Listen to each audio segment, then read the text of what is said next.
Assalomu alaykum aziz kitobxonlar.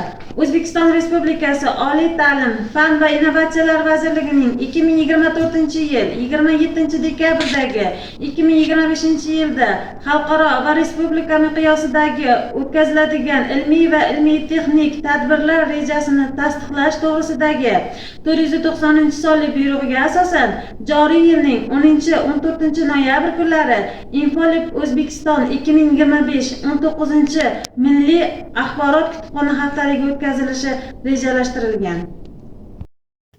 Shu munosabat bilan Yangiobod tuman axborot kutubxona markazida haftalik doirasida axborot kutubxona sohasi mutaxassislari va foydalanuvchilar uchun turli tadbirlar, tanlovlar, seminarlar, davra suhbatlari, kitob ko'rgazmalari, videoroliklar, uchrashuvlar, treninglar, kitob taqdimotlari tashkil qilinadi. Barcha kitobxonlarni haftalik doirasida bo'lib o'tadigan tadbirlarga taklif etamiz. Yangiobod tuman axborot kutubxona markazi siz aziz kitobxonlarni kutib qoladi.